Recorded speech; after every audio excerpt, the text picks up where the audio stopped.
Bismillahirrahmanirrahim. Assalamualaikum warahmatullahi wabarakatuh. Bertemu saya sekali lagi, Muiz Rashid daripada MMR Services.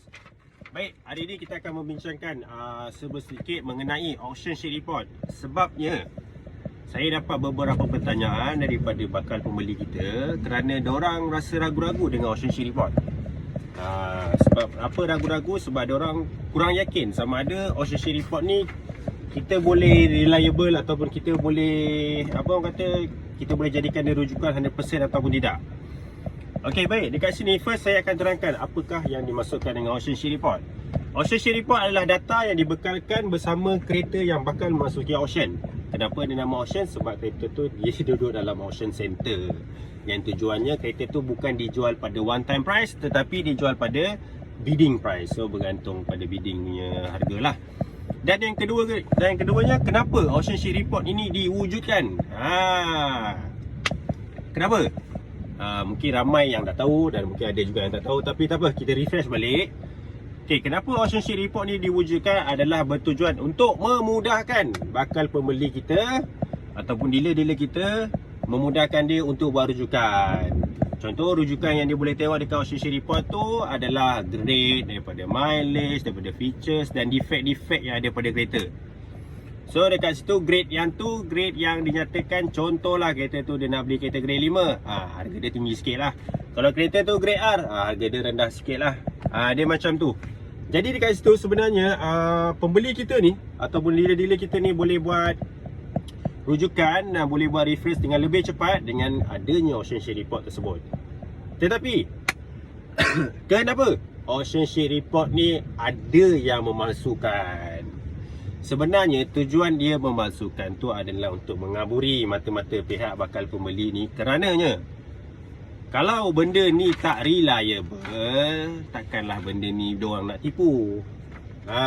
Tu je. Contoh macam ada dekat tangan saya gini lah. Contoh salah satu kereta Toyota Alphard yang memasuki auction.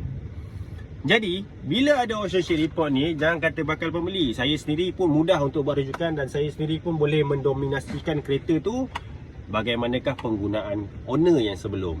Sebab bila kita masuk kereta used car ni ataupun kereta-kereta yang dah dipakai ni, agak susah sebenarnya untuk kita nak buat anggaran sama ada kereta tu okey ataupun tak. Kita tak boleh tahu. Contohlah macam kereta ni dekat Japan kan, kita dapat gambar. Macam mana kita nak tahu kereta tu okey atau tak? Salah satunya dengan cara adanya auction sheet report. So bila adanya auction sheet report tu, dia memudahkan kita untuk buat rujukan sama ada kita nak proceed beli ataupun tak. Dan saya juga sarankan bakal-bakal pembeli, kalau diorang terima auction sheet report tu, buat pengesahan semula.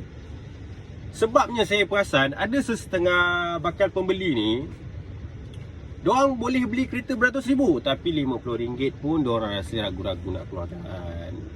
Sebab apa? Sebab contoh, kalaulah report kereta yang diorang beli tu genuine, ada setengah orang dia kata, rugilah saya RM50, benda betul. Tapi sebenarnya bukan itu yang kita nak ceritakan.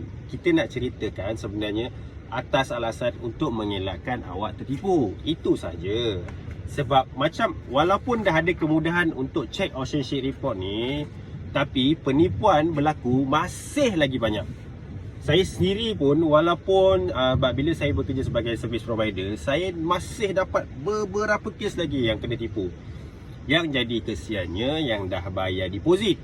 Dia bukan booking tau, dia dah bayar deposit. Full deposit dah bayar, baru nak check report. Kalau kita yang tak ada masalah, jimatlah RM50 tu kan. Ini terjadi bila awak dah ada knowledge pasal kereta, awak dah ada knowledge pasal auction sheet report ni wujud ke tak. Tapi dalam masa yang sama, awak serahkan bulat-bulat kepada jurujual.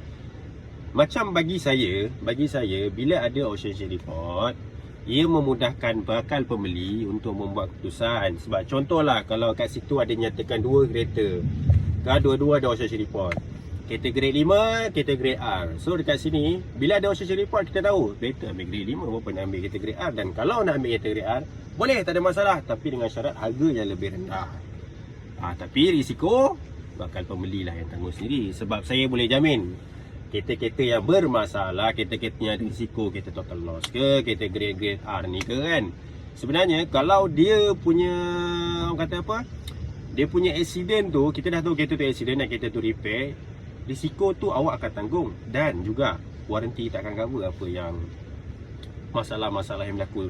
Sebabnya kalau kita tengok warranty ni dia hanya cover kepada komputer punya buat macam ECU, macam aircon tu saya tak pasti. Lepas tu engine pun cover, tapi sesetengah part saja. Sebab rata-ratanya kalau kereta-kereta yang bermasalah ni ialah kereta-kereta yang pernah ada pelanggaran pada pilar A, pilar B, ni pilar B1, pilar B2, lepas tu pilar C. So dekat sini bila pilar tu pernah ada kesan repair, warranty tak akan cover. Sebab tu rata-rata kalau mana-mana customer yang nak beli kereta grade R, kalau tanya dengan pendapat saya, nak beli terpulang, risiko sendiri. Cumanya in future kalau kita nak jual balik kereta tu, macam walaupun kereta tu dah jadi second value, dah daftar kat Malaysia, lepas tu nak jual balik dekat used car ke ataupun owner yang baru tu juga akan buat pengesahan ownership report supaya diorang tahu owner lama yang diorang nak beli kereta ni sama ada dia beli kereta dengan kondisi yang baik ataupun tidak. Jadi dekat sini sebenarnya apa yang kita nak bagi tahu kat customer sebenarnya, bila once you beli kereta yang under auction, bila once you dah beli kereta yang under auction dan ada dia punya ownership report tu sah ataupun genuine dengan apa yang jurujual ataupun dealer bagi, sebenarnya itu adalah salah satu, bagi saya adalah salah satu perniagaan yang jujur dengan telus. Sebab ada juga dealer-dealer tak tipu report pun. Okay, kita punya kereta grade R, nak check ke apa terpulang. So maksudnya kat sini dealer ni dah bagi tahu terang-terang dah, kereta ni memang kereta masalah. Tapi kenapa dia beli kereta macam tu? Sebab dia tahu, sebab ada setengah bakal pembeli ni bajet yang tak berapa tinggi, diorang nak bawa juga kereta, diorang nak beli juga kereta. Jadi dealer-dealer ni beli juga kereta macam tu, tapi berdasarkan persetujuan buyer tersebut. Sebab macam konsep pre-order, ada juga yang buat macam diorang nak import kereta grade R, import kereta grade 1, 2. Itu adalah bergantung kepada buyer tu sendiri. Risiko tu dia nak tanggung, itu terpulang pada dia. Dia nak jimatkan kos, itu terpulang pada dia. Tapi kepada bakal pembeli sebenarnya, kita nak bagi tahu dah banyak dah sebenarnya aku cakap ni kan. Apa yang kita nak bagi tahu, bila you beli kereta ownership yang ada ownership report ni, ia memudahkan. Bila ia memudahkan, anda nak buat keputusan pun cepat, anda nak buat keputusan pun senang bila ada ownership report ni. Sebab tu bila macam saya, bila check ownership report, kalau kereta tu cantik, kalau kereta tu berbaloi, saya sendiri pun akan sarankan semua, okay bang, proceed ke apa kan. Sebab kadang-kadang kita dengan customer ni, walaupun kita tak berkenalan dengan orang, tapi bila diorang bercerita dengan kita, diorang minta pandangan kita, kita bagi je review. Kalau contohnya kereta tu grade 4.5, grade 4, sebab rasanya kereta-kereta ni dah ada defect. Walaupun kereta ni grade cantik, defect tak ada. Tapi defect ni sama ada minor atau major, itu yang customer kena tahu. Sebab contohnya, contoh dekat tangan saya ni adalah salah satu Toyota Alphard SC tahun 2020, yang di mana kereta ni dinyatakan dengan grade 5. Grade 5 AA bang. Grade 5 AA tahun 2020. Mileage baru 5,829. Sekejap saya tengok dia punya insurans, 5,841. So maksudnya kat sini ada perbezaan sebanyak 11 km. So tally lah, mileage 5,829 dekat meter 5,841. So maksudnya normal lah, ada pergerakan sebanyak 11 km. Tapi kat sini apa kita nak beritahu, kereta ni tak ada ribet. Macam saya duduk kat dalam Toyota Alphard ni apa, sejuk sebab kat luar hujan. Jadi kita tengok apa yang ada dalam kereta ni. Kita tengok sebab ada juga customer yang minta saya jadikan Toyota Alphard 2020 ni. Jadi inilah antara kereta yang mungkin saya akan perkenalkan kepada dia. Sebab apa yang saya nampak kereta ni kat sini, selain daripada interior dengan eksterior yang cantik, dengan grade yang cantik, dengan mileage yang rendah, sebenarnya dia adalah salah satu orang kata kelebihan pada bakal pembeli. Sebab kereta ni saya rasa saya duduk ni harga dia berapa ratus ribu rasanya. Tak silap saya dalam 300,000 untuk tahun 2020. Okay, selain daripada tu juga, macam dekat ownership report ni, apa yang dinyatakan, dia punya sales point. Sales point ni adalah feature cerita. Yang tu kat sini mention sunroof. So memang ada sunroof sini. Lepas tu ada display audio. Display audio saya tengok ada Apple CarPlay. Lepas tu dua power slider ni dah standard untuk model SC. Lepas tu reverse camera pun standard daripada Toyota Maker. ETC card ni kita tak boleh pakai. Smart key, push start.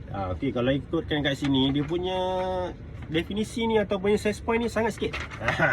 Jadi bila sangat sikit, dia susah untuk kita nak rujuk apa features yang ada dalam kereta ni. Tapi kalau kita tengok pada actual, apa yang saya nampak kat sini, selain daripada ada sunroof, kereta ni datang dengan pilot seat. Sebab pilot seat ni standard. Tu power door, multifunction steering. Lepas tu ada memory seat, ada TSS, ada PCA, ada LTA, ada PKSB, ada apa lagi tu? Allah, tak nampak lah nak katakan. Lepas tu ada DIM, ada power boot. Lepas tu lampu ni. Lepas tu ada LED light. So bila ada LED light ni, make banyak-banyak warna. Ada 16 warna bang oi. So dekat sini, apa yang kita nak ceritakan adalah bila awak beli kereta yang ada Ocean Report, awak mudah untuk buat rujukan dan awak boleh mudah untuk buat keputusan. So bila dah ada Ocean Report, apa next step dia adalah tengok fizikal. So tengok fizikal, apa yang dimaksudkan tu adalah fizikal ni kita nak tengok sama ada cases yang dinyatakan dalam report tu sama atau tak. Itu je sebenarnya.